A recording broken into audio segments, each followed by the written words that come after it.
Hi guys! Welcome sa Kitchen ni Rhoda. For today's video, magluluto po tayo ngayon ng ginisang munggo. Ginisang munggo po sa hipon. At maglalagay din po tayo ng chicharon. So, ito po yung mga ingredients na gagamitin natin. Ito nga po ang munggo. Pinakulo ko na po yung munggong yan. Pinalambot ko po. Then, meron din po tayong ampalaya. Meron tayong dahon ng sili. Meron tayong garlic and onion. At meron po tayong shrimp. Hipon po. Then, meron tayong chicharon. Inulit ko lang po. Ngayon naman po, ang gagawin po natin. So, bali po lahat ng mga ingredients na nasa harapan natin, itatabi po muna natin. At ipapakita ko po sa inyo yung pamamaraan ko ng pagluluto ng munggo.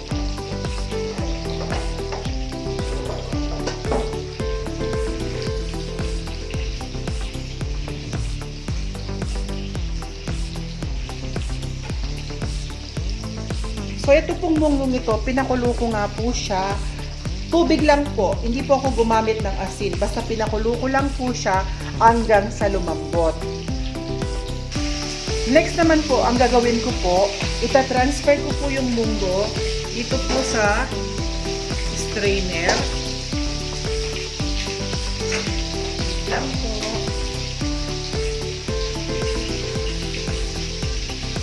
Yung munggo po, itatransfer ko po sa strainer.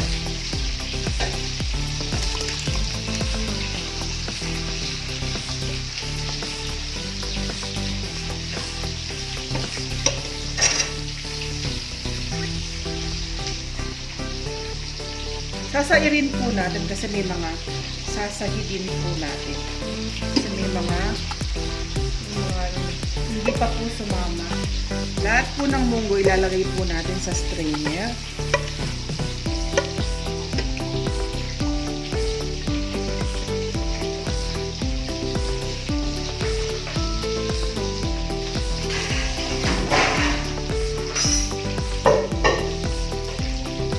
Next po, pagkalagay po ng munggo sa strainer,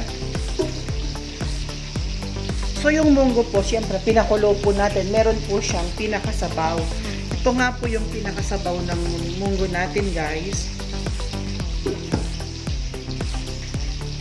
So, yan po. Huwag po nating itatapon yung pinakasabaw ng munggo.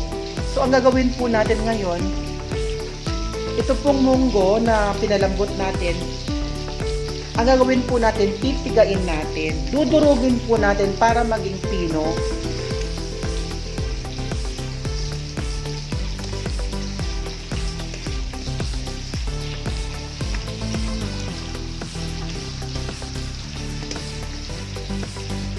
Dudurugin po natin para maging pino. Para pag kinain po natin, wala po tayong nakakain na magaspang. Ganito po yung pamamaraan namin sa pagluluto ng mga kapampangan. Ganito po yung pamamaraan namin kung paano namin lutuin ang munggo. Talagang ma-effort po kami pagdating sa pagluluto. Kasi dito po kasi sa lugar ng Batangas, yung pong munggo, pag kinain mo talaga, buo-buo yan. Makikita mo talaga, hindi po nila pinipiga. Kami po talaga pinipiga namin. So, dudurugin lang po yan. Kasi po, di ba napapansin nyo pag kumakain tayo ng munggo, minsan magaspang po yung pinakabalat niya. Tsaka mas maganda po sa munggo kung pakalambot natin.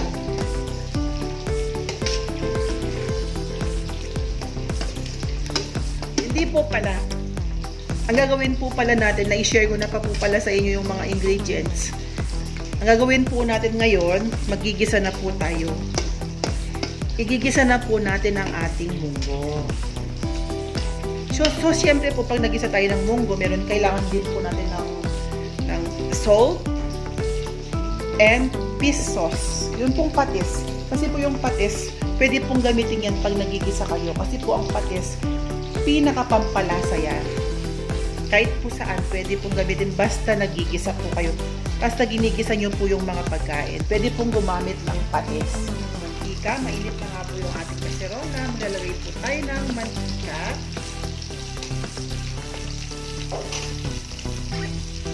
Pagkalagay po ng mantika, maglalagay po tayo ng garlic and onion. Pwede rin po tayong maglagay ng kamatis kung gusto natin. Ako po, hindi ako maglalagay kasi naaasiman ako sa kamatis. At mas lumalabas yung natural na lasa ng munggo kapag wala tayong nilalagay na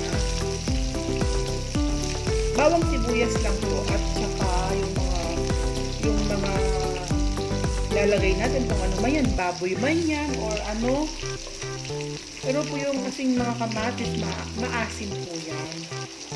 Pwede naman kung maglagay isang piraso lang. Pero ako, hindi po ako maglalagay. Dati po naglalagay ako, ngayon hindi na.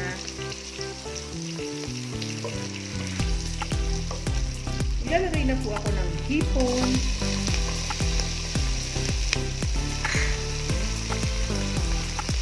Then halo.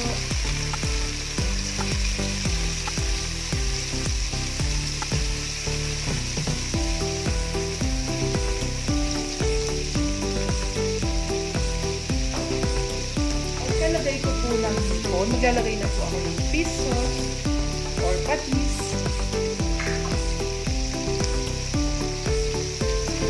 Halo po uli.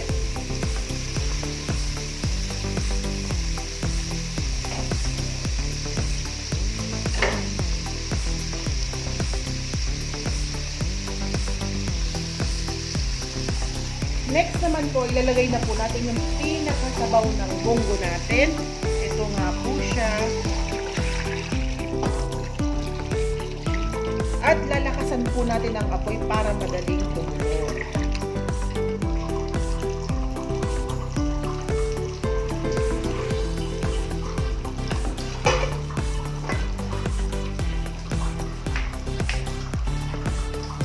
Para madali pong kumulo, ang gagawin po natin, tatakpan po natin.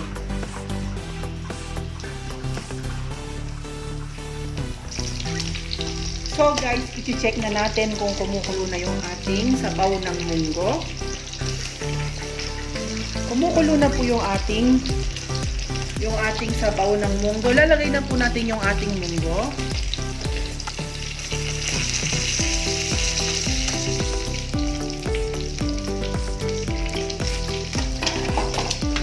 Actually po, naparami po ang sabaw, pero okay lang po yan, guys.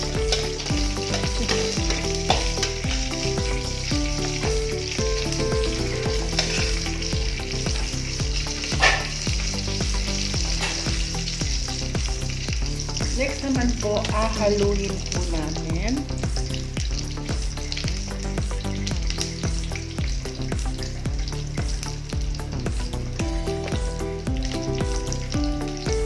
Tingnan nyo siya guys, pag inahalo po natin, napapansin nyo, ano po, tawag doon, hindi po humihiwalay ang munggo sa pinaka-tubig. Yan po, ang lapot po.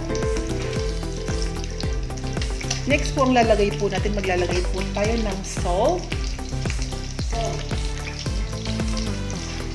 Tama lang po. Next naman po, intayin po nating kumulo. So guys, paluto na po yung ating munggo. Yun na nga po, tinimplahan na po natin. Tamang-tama lang po yung pagkaalat niya. Ngayon po, ang gagawin po natin, aaluin po natin siya. Yan na nga po siya, oh. Ang lapot po ng munggo natin. Hindi po siya malabnaw kasi nga po, dahil yun pong pinakamunggo natin, ano po, piniga natin. Mag-try po kayo nito. Mag-try po kayo, guys. Tiyaga lang sa pagluluto. Promise po, masarap po itong ganitong pamamaraan ng pagluluto ng munggo. Next po, ang gagawin po natin, maglalagay na po tayo ng gulay.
So guys, ita-transfer na po natin sa lalagyan yung ating munggo. Abang mainit-init pa po siya, ita-transfer po natin sa lalagyan.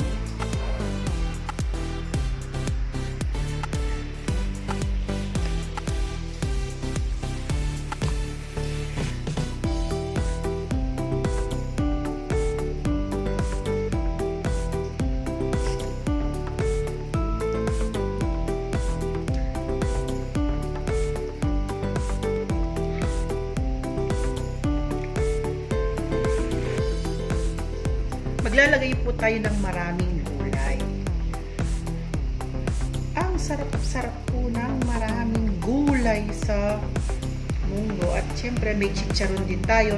Alam niyo po ba guys, pwede rin po pwede rin po kayong maglagay ng tinapa. Opo, masarap po ang tinapa. Yung flakes ha. May nabibili naman pong flakes tinapa. Mag-try po kayo, promise.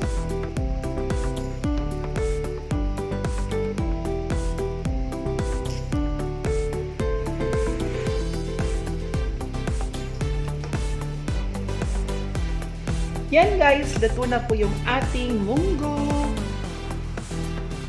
At ang masarap pong i-partner na isda sa munggo ay, wait lang po, ready po ako dyan. Chararan! Yan po ang ating galunggong. Nakabili po ako ng fresh na galunggong. Bali 160 po ang kilo at bumili po ako ng 1 kilo. Luto na po yung ating munggo at bagay na bagay sa pinritong galunggong. Sana po may na-share ako sa inyo. Don't forget to like, comment. Paring na rin po yung notification bell para ma-update kayo sa mga susunod na video ko. And of course, subscribe to my YouTube channel po. Goodbye po and God bless you. Kain na po tayo.